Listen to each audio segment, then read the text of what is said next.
All hands on deck as TB outbreak may have affected hundreds at a long-term care facility. Nursing home resident attacks staff member with bear spray. VA healthcare bill aims to give vets more access to private long-term care.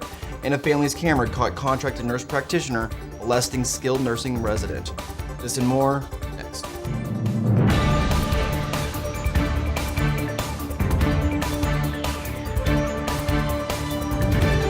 You're watching LTC News with Dane Henning. Welcome to CNA TV Long-Term Care News. I'm Dane Henning. Today is Friday, June 1st, 2018.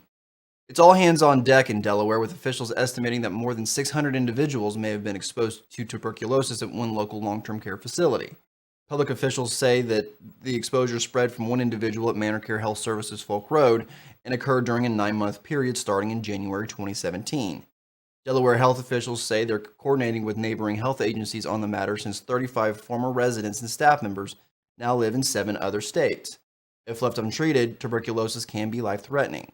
The division says it is providing free screenings and treatment to former residents, and it has also set up a call center on Tuesday to address the expected high volume of calls following the outbreak.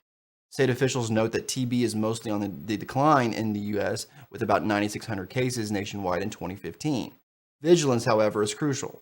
TB can be inhaled through the lungs when somebody already with the disease coughs, sneezes, sings, or laughs, according to the release.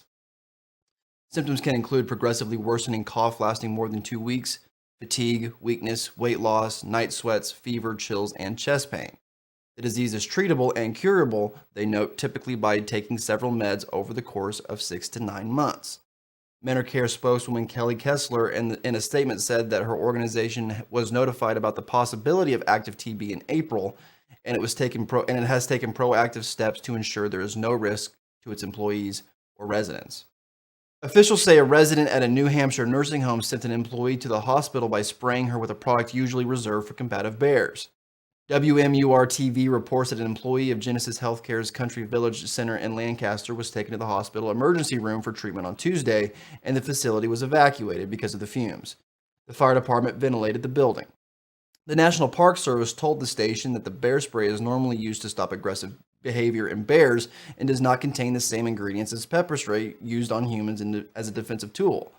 The spokeswoman for Country Village told McKnight's residents were evacuated to Holton Point Assisted Living Community, which is part of the same campus.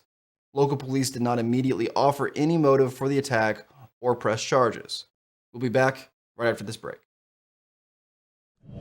CNAs start here at NACACNA.org. If you are a certified nursing assistant, NACA is right here for you. It's something I totally believe in. I believe every CNA deserves to be part of this organization because it just makes you feel amazing and you're doing what you're supposed to be doing. NACA to me is that entity that I think all CNAs need to be involved in. It gives you so much pride and joy to know that you're with an association that cares about you and what you do and what you represent. I'm a member of NACA because of what it represents, taking care of elders, coming together as a team, and just the encouragement it gives the CNAs. I feel like NACA is an organization that helps me grow personally in my profession that I would have never known or been able to have done without them. Your CNA membership with the National Association of Healthcare Assistants is just a few clicks away. For as little as $5.83 per month, your journey begins. The benefits are amazing. NACA provides you with the opportunity and support to be the most educated, recognized, and inspired CNA in America today. We believe that together, every CNA can achieve more than what any of us can accomplish on our own.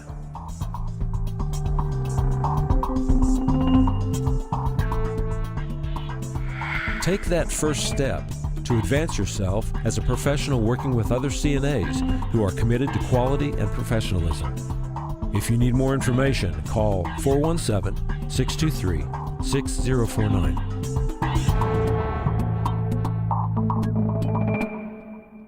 Providers cheered the inclusion of long-term care and post-acute agreements in a major overhaul of veteran health care passed by the Senate this week.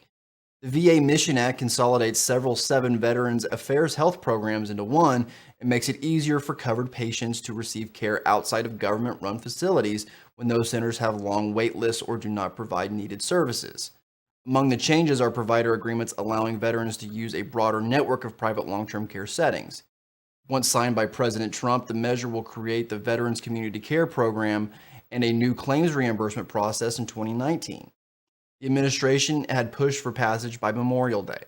The act passed by the Senate with a vote of 92-5, but some Democrats expressed concern that the new program would prove too costly or be used for private access when the VA is capable of delivering appropriate treatment.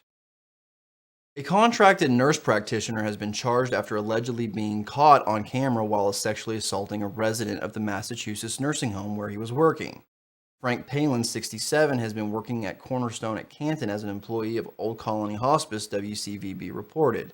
On May 19th, he gained access to the victim's room and allegedly assaulted her and asked her a lewd question about her sexual history. The victim's family used a hidden camera they had installed about 2 months prior to finding footage of the incident. After watching the video, police told the television station it appeared the victim, quote, was in distress throughout the duration of the encounter. The community offers a secure memory setting affiliated with the Boston University Alzheimer's Disease Center, as well as some assisted living units. Last Friday night, the company released a statement disputing a claim that Palin entered the resident's room without an appointment. Palin was arrested on Sunday night and pleaded not guilty to a court of indecent assault on a person over 65 years old at an arraignment on Monday. He was released on a $5,000 bail and is next due in court on July 30th. CNA TV Long-Term Care News will be moving to a Wednesday airing. The next scheduled news date will be at 3 p.m. on June 6th. Be sure to tune in. This has been your Long-Term Care News Update. Everyone have a wonderful weekend, and I'll see you next Wednesday.